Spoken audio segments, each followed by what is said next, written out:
এই পৃথিবীতে সর্বপ্রথম কৃষি কাজ করেছেন কোন নবী জানেন? আদম আলাইহিস সালাম। আর এমন কোন নবী নাই আল্লাহ পাকের যে নবী কৃষিকাজ এবং পশুপালন করেন নাই। এমন কোন নবী নাই যিনি কৃষিকাজ পশুপালন করেন নাই। এটা নবীদের সুন্নত। কারণ নবীদেরকে মানুষকে সঠিক পথে আনতে হয়। যখন আপনি পশুপালন করবেন, কৃষিকাজ করবেন, তখন কিন্তু আপনার মধ্যে একটা ধৈর্য বাড়বে, মানুষকে নেতৃত্ব দেওয়ার একটা ক্ষমতা তৈরি হবে। তো মুসা আলাইহিস সালামকে আল্লাহ পাক 10 বছর ওই কৃষিকাজ করিয়েছেন, ফার্মে কাজ করিয়েছেন। শোয়েব আলাইহিস সালামের ফার্মে তিনি 10 বছর কাজ করেছেন। কারণ বনু ইসরায়েলের মতো একটা ছিন্ন ভিন্ন জাতিকে তাকে নেতৃত্ব দিতে হতো। আল্লাহ পাক আগে তাকে তৈরি করেছেন। আল্লাহ বলেছেন ওয়াসতানাতুকা লিনাফসি, আমি নিজের জন্য তোমাকে তৈরি করেছি আগে। তো যেটা বলছিলাম, যখন শিরক আর কুফর বাড়তে থাকে একটা জনপদের মধ্যে, তখন আল্লাহর আযাব গজব নামতে থাকে। এই সমস্যাগুলো আমাদের শহরে নাই? শিরক আর কুফরে ভর্তি হচ্ছে না দিন দিন?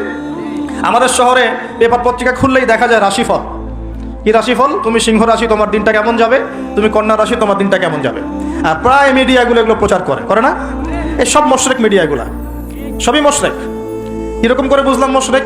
একটা ভূমিকম্প যদি হয়, বলবে না যে আল্লাহর কাছে মানুষ কত অসহায়, এরকম শিরোনাম দিয়ে সংবাদ করবে না। কি করবে? প্রকৃতির কাছে মানুষ কতই না অসহায়। আল্লাহ বললে মৌলবাদী হয়ে যাবেন, আল্লাহ বললে কি হবেন? তখন মৌলবাদী হয়ে যাবেন। প্রকৃতি শব্দ চুজ করে কথা বলুন। প্রকৃতির কাছে আমরা কত অসহায়। কে প্রকৃতি? প্রকৃতি কি, কাকে বলে, কত প্রকার, কি কি সংজ্ঞা দেখ। প্রকৃতি কে? প্রকৃতিকে সৃষ্টি করলো, এটা কত প্রকার, কি কি, কে কে তাকে নিয়ন্ত্রণ করে, এগুলো বলবে না? মানুষের ব্রেন ওয়াশ করে ফেলা হচ্ছে এগুলোতে। এ রাশিফল সবার মাথা ঢুকিয়ে দেওয়া হচ্ছে। রাশিফল, আজকের দিনটা কেমন যাবে, আজকের দিন কেমন যাবে বেটা তুমি জানো? কালকের দিন তোমার কেমন যাবে তুমি জানো?